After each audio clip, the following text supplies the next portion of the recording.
No vídeo anterior a gente começou a falar dos subprodutos da testosterona, a gente falou do estradiol. Agora eu vou falar da DHT, a dihidrotestosterona, um outro subproduto da testosterona que, diferente do estradiol, ela tem um efeito ainda androgênico, um efeito semelhante ao da testosterona e, na verdade, mais potente do que a própria testosterona. Os níveis da DHT dependem da produção por meio de uma conversão enzimática também. Então a gente desce aqui onde a gente estava falando do estradiol e vamos ver como é produzida a DHT. Vou mostrar uma imagem semelhante. A gente vai fazer aqui um pequeno gráfico, um pequeno mapa mental para a gente entender como é que é feita a DHT. Ela é produzida principalmente pela ação de uma enzima chamada 5-alfa-redutase. E a 5-alfa-redutase ela tem 3 tipos, isotipos 1, 2 e 3. Isso tem relevância. Esses tipos de enzima estão presentes em locais diferentes. Todas elas são presentes principalmente em tecidos periféricos, tirando a tipo 1 que está também no fígado em uma alta quantidade. Quando você faz um exame de sangue de DHT, que eu vejo as pessoas pedindo com certa frequência, você acaba que mensura principalmente a produção do fígado, que é liberada para a circulação, e portanto você está mensurando a 5-alfa-redutase feita pela isoenzima tipo 1, isotipo 1. Mas a gente deve ter cuidado, porque isso nem sempre, não reflete de forma confiável a produção periférica pelas outras isozimas. E essa produção periférica é muito mais relevante. Por quê? Porque a DHT, que é uma versão mais potente da testosterona, ela vai exercer seu efeito principalmente em couro cabeludo, na próstata, na pele, regiões consideradas androgênios sensíveis, barba, axilas, etc., região genital, produzindo o crescimento de pelos, nos folículos sebáceos, estimulando a acne. Então ela tem uma ação periférica muito relevante. E já isso é um conceito um pouquinho mais avançado, mas que é bastante ignorado e irrelevante, apesar de irrelevante, é muito ignorado, é que a sua ação, por exemplo, distribuída pelo sangue, ela poderia agir no músculo, ajudando no anabolismo, ela poderia exercer outros efeitos, mas a gente tem que considerar que quando uma molécula chega num tecido, a ação dela depende não só da potência, da afinidade ao receptor, que na DHT é tudo muito alto, mas também se essa molécula chega naquele lugar em boa concentração, se ela sobrevive, fica naquele local por mais tempo. E vários tecidos, como o músculo, possuem enzimas como a 3-beta desidrogenase, isso, 3-beta desidrogenase, hidroxisteroide desidrogenase, lembrei, HSD, 3-beta hidroxisteroide desidrogenase. Essa enzima, ela destrói DHT, então o músculo tem muito dessa enzima, fazendo com que a ação da DHT não ajude no anabolismo, por exemplo, apesar dela ser basicamente uma testosterona mais forte. Então isso daqui é tudo muito importante, porque a gente sabe que que a ação dela é mais relevante nos tecidos que a produzem. E por isso a gente não deve confiar só na mensuração sérica. Se você usa algum medicamento para diminuir a produção de DHT, que atinge o isotipo 1, o nível sérico abaixa, e às vezes ele tem serventia no acompanhamento do efeito desses remédios. Mas geralmente essa mensuração ela não serve para diagnóstico, o pessoal pede muito, é um exame que é um pouco caro e às vezes demorado de sair e que tem pouca relevância. Demorado de sair, de ser liberado no laboratório, então às vezes a pessoa fica esperando muito tempo para sair um exame que não vai ajudar muito, tá? Então é bom ter cuidado e fazer as coisas com motivo. A DHT, então, esse hormônio tão importante, produzido por essas isoenzimas, e age mais onde essas isoenzimas estão. A tipo 1 está bastante no fígado, ela está também na próstata, couro cabeludo. Geralmente ela é produzida no fígado e distribuída pelo sangue para esses tecidos. Já a tipo 2, ela já é produzida e concentrada em grande parte na próstata, nos testículos e nessas regiões androgênios sensíveis da pele. E ela costuma ser muito, muito relevante quando a gente busca inibir queda de cabelo, em crescimento excessivo da próstata, ela é muito relevante. A tipo 3, ela está em praticamente todo lugar. A gente fala que ela é ubíqua, ela está distribuída em grande quantidade no organismo, tá bom? Quais os efeitos da DHT? Ela geralmente é infame, né? O pessoal pensa nela como queda de cabelo, etc. Mas, como sempre, a gente tem efeitos que poucas pessoas sabem.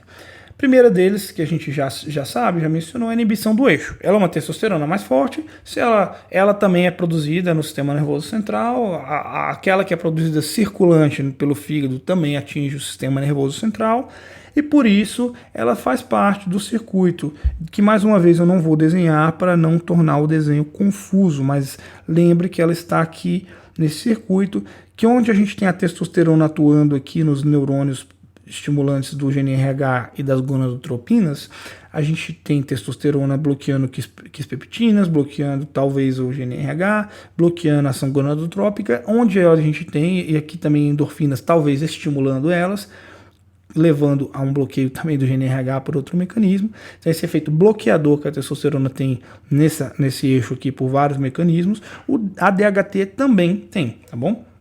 Então esse é o primeiro papel dela, e de novo, interprete essa inibição do eixo nem sempre como ruim. É uma inibição que muitas vezes está dentro de um processo fisiológico bem regulado, bem desenvolvido e cuja alteração pode levar a um desequilíbrio hormonal.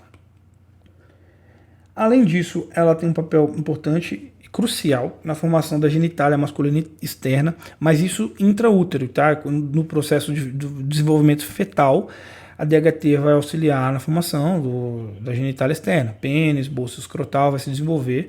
Alterações genéticas que prejudiquem a produção da DHT geralmente fazem com que o indivíduo nasça com genitália ambígua, ou mal formada, ou às vezes é uma genitália feminina, embora não tenha os órgãos reprodutores femininos, a genitália vai ter aspecto feminino. Coisa rara, difícil de ver no dia a dia, mas que existe.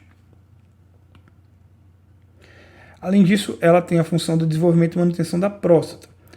Então a próstata ela se desenvolve e se mantém diante do estímulo da DHT. Isso aqui é o primeiro ponto que faz ela ter um papel infame. Porque no homem adulto, a gente não sabe muito o papel, assim, para que serve ficar estimulando tanto a próstata. A gente sabe que a próstata ela é o principal produtor do sêmen, tá?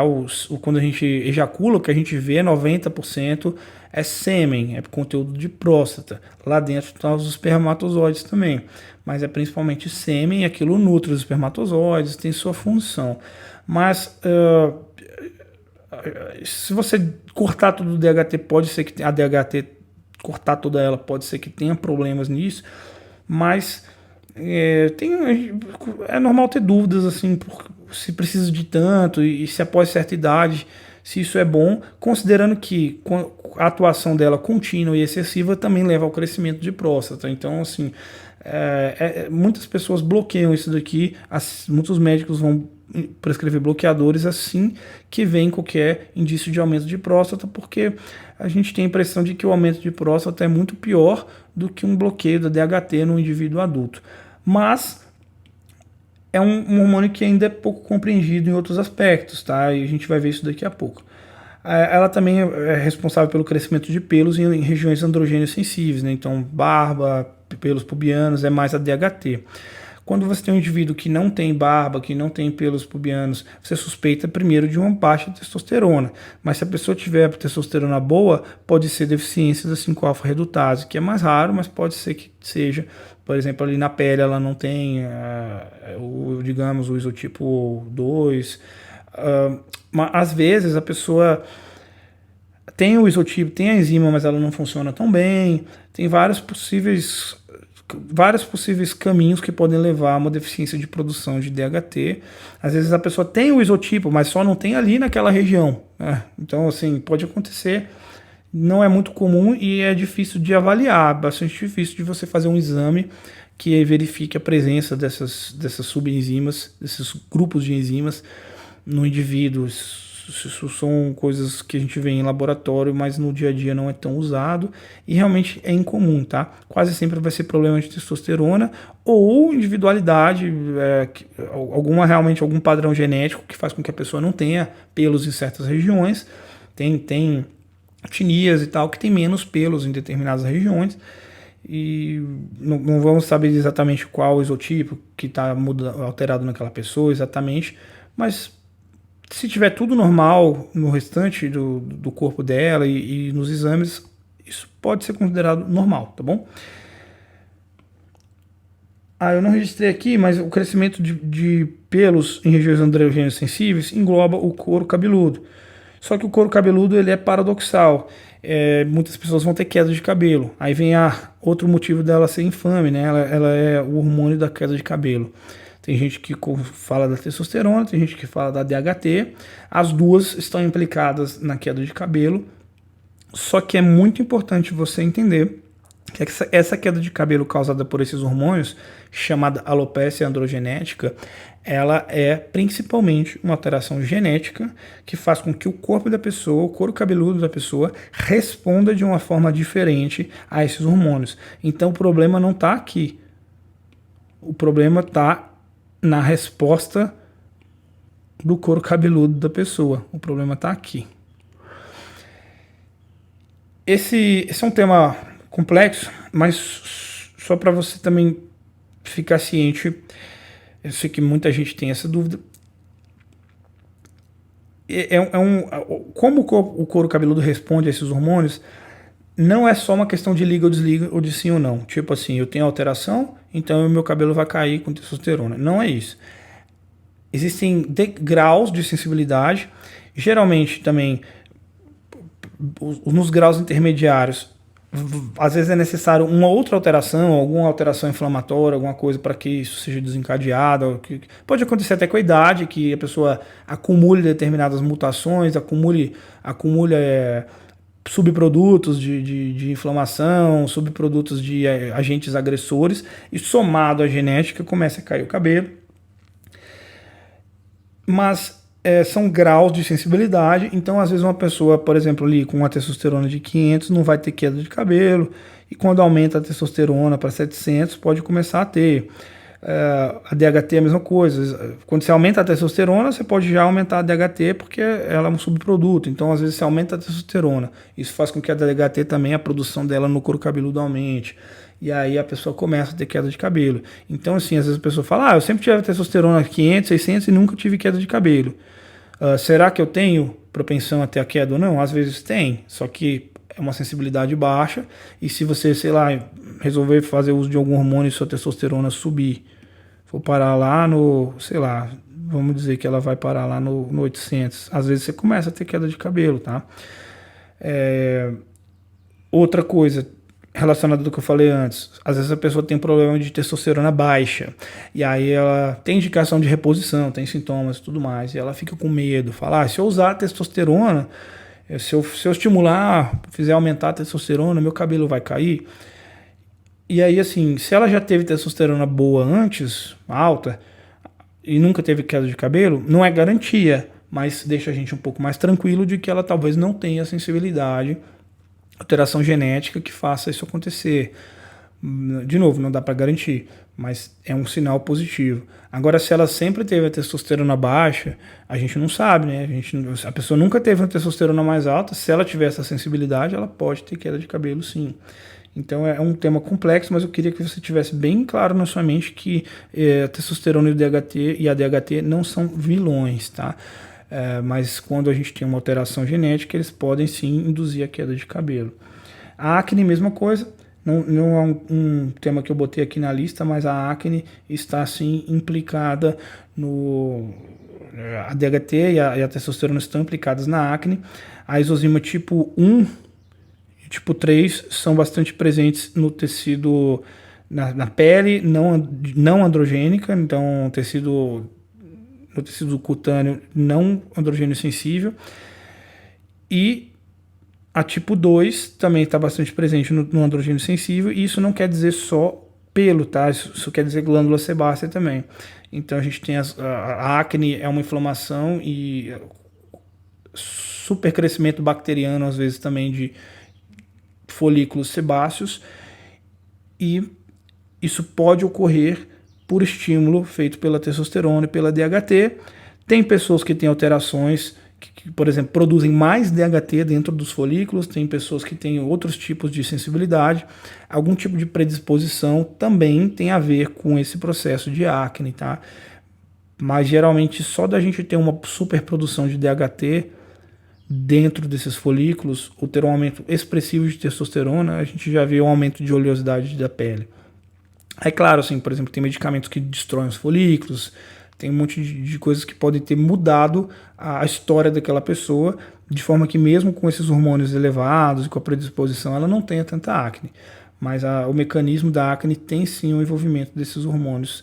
De novo, a suscetibilidade individual importa, e a produção local da DHT, que eu quero bater na tecla com a questão das isoenzimas, ela também importa muito. Então, às vezes não é, eu tenho testosterona alta e minha pele não ficou ruim, a DHT no sangue tá lá no nível até normal, alto, mas o que mais interessa é se você não tem uma superprodução local dela nessa região de glândula sebácea, de couro cabeludo e por aí vai. Quero que você guarde isso mesmo, tá? Mesmo. E por último, tem um papel pouco explorado, a parte mais legal é quase sempre pouco explorada, né? Mas a DHT ela tem um papel neurológico, ela é um neuroesteroide e ela tem subprodutos que também são neuroesteroides e que são feitos no sistema nervoso central. Então ela chega lá e ela é transformada ainda mais em outras coisas que vão ter papel no sistema nervoso, e esse papel envolve regulação do humor, da ansiedade, da cognição, e alterações na DHT às vezes podem causar problemas aqui. Quando eu falar da inibição da 5-alfa-redutase, eu explico um pouco mais esse ponto, mas infelizmente a gente ainda precisa estudar mais, investigar e experimentar mais para entender esse papel da DHT melhor, tá?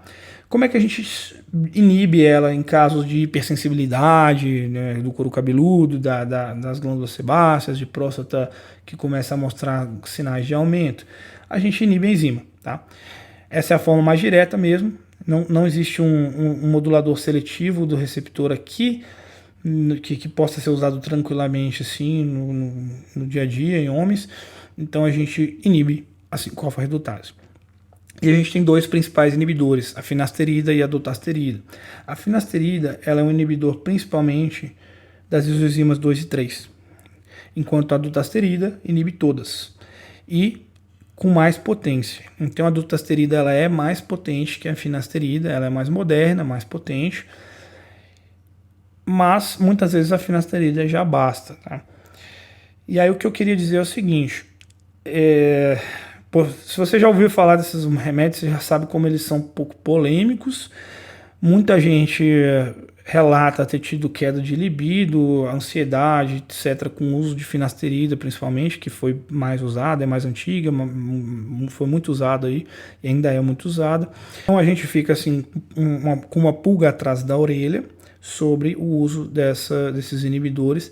Os estudos não mostram uma relação tão forte assim do uso deles com problemas de libido, com nada disso. Mas existe uma relação não tão forte, mas existe. E assim, realmente eu acho muito polêmico, porque a gente vê muitos relatos comparado com o que os estudos mostram. E isso levanta a questão de será que essa inibição da DHT não está causando também essas alterações neurológicas, neurocognitivas ou emocionais que possam estar fazendo esse indivíduo perder libido, ficar mais ansioso com certas questões, prejudicando assim a ereção, ou mesmo deixando ele ansioso. E mesmo depois da suspensão do remédio, a gente vê que algumas pessoas continuam se queixando, o que levou a gente a cunhar o termo síndrome pós-finasterida, que também, assim, no meio científico ela é muito polêmica, mas a gente vê queixas e a gente tem uma dúvida muito grande de se isso realmente quanto disso é realidade, quanto disso é placebo.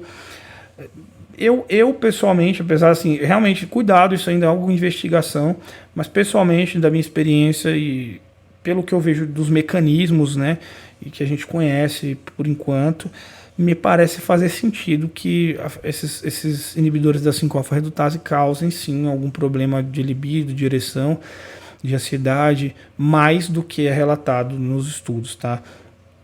Eu vejo um motivo, eu vejo muitos pacientes que se queixando disso, mas eu não acho que é uma razão para alarme, principalmente em indivíduos que têm problemas de próstata, problemas mais sérios e que precisam mesmo usar esse remédio. Existem alternativas, a pessoa pode tentar outros caminhos, mas às vezes ela vai precisar usar esse remédio para evitar alguma coisa até pior, uma cirurgia, uma raspagem de próstata, que aí sim tem uma chance bem maior de causar uma disfunção erétil. Então, eu acho que sim, cuidado com o alarmismo, tem pessoas que realmente precisam usar. Agora sim, por exemplo, para queda de cabelo, tem pessoas que se incomodam muito com isso, pessoas que se incomodam menos. Então assim, eu acho que cada pessoa deve pesar se o incômodo que ela sente com aquele problema é intenso bastante para arriscar uma possível repercussão negativa do medicamento. O médico deve sempre considerar esse possível efeito, mas eu acho assim que a gente não deve ficar encucado com isso, porque isso aumenta muito a chance de você ter o problema por efeito placebo. Então pensa bem, se for para usar, usa, não fique encucado com isso. Se ver alguma alteração que te preocupa, suspende o uso, converse com o médico, principalmente se for um problema desses estéticos, tá? Menos grave. Se for um problema de próstata mais grave, não tome decisões de suspender, nem fazer nada, deixe que o médico converse com você antes, faz tudo com acompanhamento direitinho e considere que problemas mais avançados de próstata podem ser muito piores do que um possível efeito adverso. A medicina ela é isso, assim, muita gente esquece, mas o principal forma de ação da medicina, e quando a gente fala de intervenções mais poderosas, remédios poderosos e cirurgias, a gente sabe que tem risco. A gente decide usar aquilo no paciente de acordo com o problema, com o grau do problema, com quanto aquilo incomoda o paciente, com expectativas, prognóstico. A gente pesa risco e benefício, e quando o benefício supera o risco, a gente faz. Não quer dizer que não tem risco. Então, com esse tipo de medicamento, de novo, eu sugiro que você faça assim, pese risco-benefício. Não fique encucado pensando, vou usar, vai acabar com a minha vida, vai me dar isso, porque não é tão comum quanto parece ser. Mas leve a sério esses problemas, leve a sério essas queixas dos pacientes, porque também não é tão incomum quanto os estudos parecem sugerir, na minha opinião. E aí pese com ele, fale, diante do seu problema, tem realmente esse risco, mas diante do seu problema, vale a pena correr esse risco. Ou tenta convencer ele. Se for um problema menos grave, pensa mais um pouco, pede para o paciente pensar mais um pouco antes de usar um desses remédios, procure outras alternativas antes, tá bom? É um hormônio que está assim, muito infame, com esses pontos polêmicos em volta dele, mas é um hormônio importante, parece ser muito importante para essa parte da neurocognição, libido, ansiedade, mais importante aqui do que em outras funções clássicas que a gente relaciona com a testosterona, né? Tipo músculo, massa óssea, força, parece ser mais importante na parte mental mesmo, confiança, tranquilidade, um pouco libido, como eu falei. E lembre que o efeito dele na queda de cabelo não é um efeito dele, é um efeito da predisposição do seu couro cabeludo e que pode acontecer com a própria testosterona e até androgênios mais fracos, que a gente nem viu aqui nessas aulas do eixo, a gente nem fala deles, mas eles podem causar queda de cabelo. Então às vezes não acha que por usar um remédio desse você está blindado, não vai garantir que não vai cair o cabelo. Pense em tudo isso antes de tomar alguma decisão, tá bom? E aí, quanto à próstata, eu acho que também vale a pena comentar que também não é a testosterona e a DHT que causam aumento, muito menos câncer. O aumento de próstata, ele depende de predisposição, fatores inflamatórios, e com isso, somando a isso, a DHT. O câncer também, tudo isso, mutações espontâneas que acontecem ao longo da vida, né? Algo que acontece mais com idades mais avançadas, os cânceres em geral, tendem a acontecer com idades mais avançadas, porque dá mais tempo de você ter mutações espontâneas negativas que podem predispor ao câncer, e não é a DHT que vai causar o câncer. Só que realmente o câncer de próstata, a próstata ela cresce em ambientes ricos em testosterona e DHT. E aí o câncer, por ser uma célula de próstata, ele cresce também. Então, detectado um câncer, geralmente muitos médicos vão se indicar o bloqueio desses hormônios, porque o câncer vai ter, a maioria, não são todos, mas a maioria é sensível aos androgênios e vai tender a crescer em ambientes ricos nesses hormônios. Mas, de novo, isso não é motivo para uma pessoa saudável excluir, bloquear um hormônio desse. Isso é feito em um estado já de câncer, porque não são eles que causam câncer. Eles só vão, só não, mas infelizmente eles favorecem o crescimento daquele tipo de tecido, incluindo quando ele está com câncer, tá bom?